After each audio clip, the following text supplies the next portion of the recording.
যারা গুলি করেছে এই পুরো দায়ভার এই অন্তর্বর্তীকালীন সরকারকে নিতে হবে।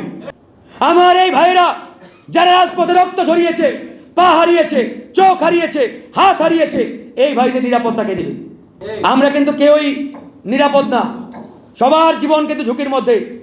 এক সরকার যাবে, আরেকটা সরকার আসবে, তারা এমপি হবে, মন্ত্রী হবে, দেশ চালাবে, আর আপনার জীবন কিন্তু বিপন্ন। এই দেশের সবচাইতে পাওয়ারফুল ব্যক্তি এখন শফিক সাহেব, প্রেস সেক্রেটারি। ইউনূসের পরেই উনার পাওয়ার সবচাইতে বেশি, নাকি সন্দেহ আছে কোনো? সেই প্রেস সেক্রেটারি শফিক তিনি নিজেই বলছেন আমার পরিবার আমার নিরাপত্তা নিয়ে উদ্বিগ্ন।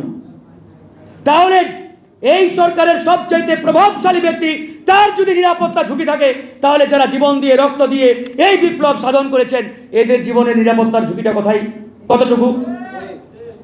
আপনি তো ডানে বামে 3-4টা পুলিশ র্যাবের গাড়ি নিয়ে ঘুরে বেড়াচ্ছেন। আমার এই ভাইরা যারা রাজপথে রক্ত ঝরিয়েছে, পা হারিয়েছে, চোখ হারিয়েছে, হাত হারিয়েছে, এই ভাইদের নিরাপত্তা কে দেবে? আপনি তো 3-4টা পুলিশের গাড়ি নিয়ে ঘুরেন, তারা তো পুলিশ তো দূরে থাক, আনসার ওই কি বলে গ্রাম্য চকিদাররাও তারা মানে তাদের নিরাপত্তাও তারা পায় না। তো এই অবস্থায় আমরা আসলে চলতে দিতে পারি না ভাই। আওয়াজ তুলতে হবে সম্মিলিতভাবে। এই হাদিকে যারা গুলি করেছে এই পুরো দায়ভার এই অন্তর্বর্তীকালীন সরকারকে নিতে হবে। এই সরকার এই দায় কোনোভাবে এড়াতে পারে না। এই সরকার চেয়ারে থেকে তারা বেমালুম ভুলে গেছে কাদের মাধ্যমে, কাদের রক্তের উপরে আমরা আজকে প্রধান উপদেষ্টা সরকারের চেয়ারে বসে আছি। তারা ভুলে গেছে। তো এই জায়গা থেকে আজকে প্রশ্ন করতে হবে তারা কেন এই কাজগুলো করতে পারে না, কেন নিশ্চয়তা দিতে পারে না, নিরাপত্তা দিতে পারে না। এই জিনিসগুলো যদি আমরা না করতে পারি তাহলে আমরা কিন্তু ভাই কেউই নিরাপদ না।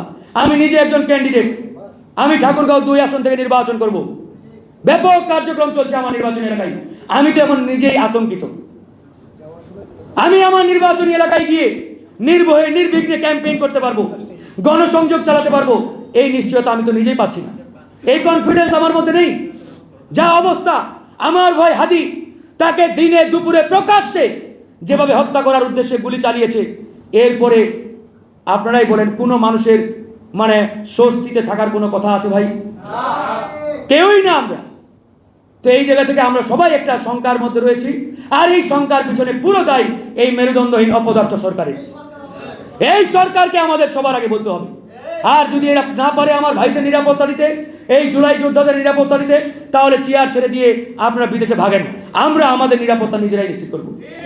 আপনাদের মতো এই অপদার্থ মেরুদণ্ডহীন ব্যক্তিদের রেখে আমরা আমাদের জীবনকে আর ঝুঁকির মধ্যে ফেলতে চাই না, 1 সেকেন্ডও না, 1 মিনিটও না। প্রয়োজনে আমরা কিভাবে আমাদের নিরাপত্তা নিশ্চিত করতে হয় এটা আমরা নিজেরাই করব। কিন্তু আপনারা ওই সরকারের চেয়ারে বসে মধুও খাবেন, আমাদের নিরাপত্তাও দেবেন না, এটা তো হতে পারে না। আগে ক্ষমতা ছাড়তে হবে, ওই মধুর ছাড়তে হবে, তারপরে দেখব আমরা আমাদের কাজটা কিভাবে করতে হয়।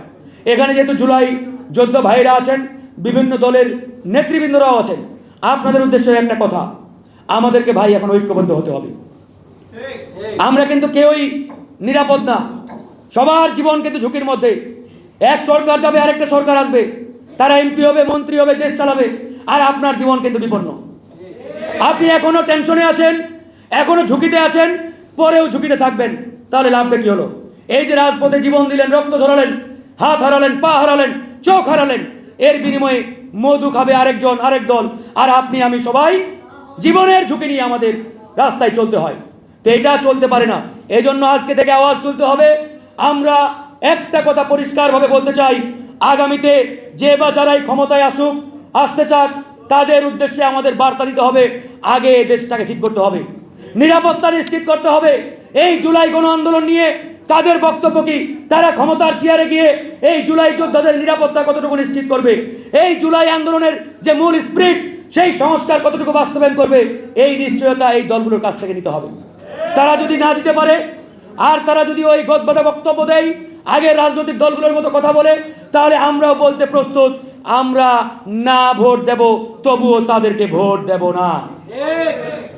ঠিক না? এই কথাগুলো আপনাদের সম্মিলিতভাবে বলতে হবে। আমরা কোনো দল ব্যক্তি গোষ্ঠীকে ইন্ডিকেট করে বলতে চাই না। আমাদের বক্তব্য একটাই, আমরা দেশের পক্ষে, আমরা এই বাংলাদেশের পক্ষের মানুষ, আমরা দেশকে ভালোবাসি। এই দেশের পক্ষে যারা থাকবে স্বাধীনতা সার্বভৌমত্বের পক্ষে যারা থাকবে, দেশপ্রেমের জায়গা থেকে যারা দেশের পক্ষে কাজ করবে, আমরা তাদেরকে সাপোর্ট দেব।